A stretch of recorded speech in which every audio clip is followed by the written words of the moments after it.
some humor. It's more than a very powerful lesson. This is a story, friends, but Abzusha Wilamowski of blessed memory, known as the Rebbe's partisan, because he was a partisan during the war, and he was shot through his neck, and he had to remove bones there, and so he didn't have a neck. Abzusha was one of the greatest Chassidim of our generation. A whole book has been written on him, from which this story has been culled. And he was on a completely different level. The Rebbe's soldier, 24/7. I told you stories of him. So one time we told a whole series of stories on Abzusha, if you recall. His language is always military. The Melech, always referred to the Rebbe as the Melech, and he was one of the Rebbe's boys, as it were, in Yisrael. I mean, a lot of shluchim and chassidim, but there were a few people that have been trusted with all kinds of missions, and you could know that with Zusha the mission was done. Extraordinary, legendary chassid. So here's a very beautiful story with him. Because they write like this: having spent his 20s fighting the Nazis as a partisan during World War II, Zusha Wilamowski was unmarried when he moved to Israel in the early 1950s. A dedicated Chabad disciple, quickly became involved in the movement's outreach activities in the country.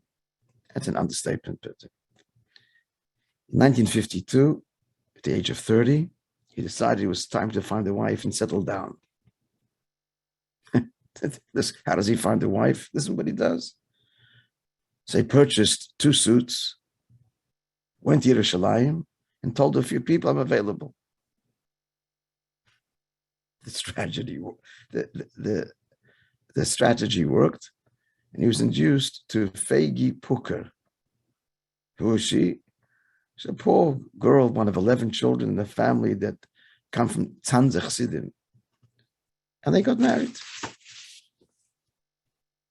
So she's coming from the Tzanze world into Lubavitch. And not just into Lubavitch, her husband, a shliach, who she rarely saw. During the day, she didn't see him. He came home late and he was exhausted and hungry. He did have a job that just was enough to scratch by, but she stretched it and improvised to feed her family and so on. Zusha was appreciative of her efforts. Listen to this. And her son, Levi Wilamowski, wonderful chassid, we made him by the oil. So he relates that after every meal, and was a meager meal, Zusha would heap praise on his wife, how tasty everything was. Friends, this is Iskafia / Isapcha. Praised her and thanked her, and delicious, because for his wife. Now, here's the story. In the late 1960s, you can see how poor they were. So Fege saved up enough money to buy her husband a gift, a new talus, so appropriate because a chassan puts on the talus of today. So she went to the Judaica store in Yerushalayim, wherever it was, and she buys a talus with a Torah, silver crown. And she doesn't know. What does she know? That Chabad, we don't adorn the mitzvahs with externalities. We don't decorate the sukkah, we don't put silver on the talus. It's the mitzvah itself that's to inspire. So she didn't know that. So how does he respond? He receives it graciously and says nothing about the silver, and he puts it on in shul. So this is the punchline of the story. His fellow Lubavitch Chassidim, where he davened, were not so discreet. And one in particular made no effort to hide his amusement at the sight of this iconic Chabad chassid wearing a non-Chabad and a talus and silver Torah. Zusha bore his jokes and comments without flinching and made no effort to defend himself.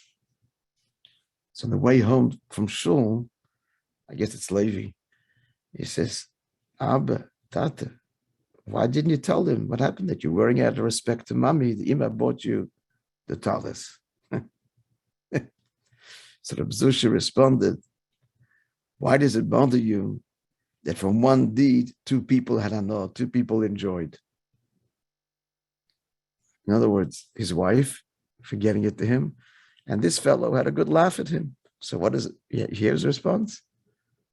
Why does it bother you that from two people enjoyed? What a story, friends. You hear it?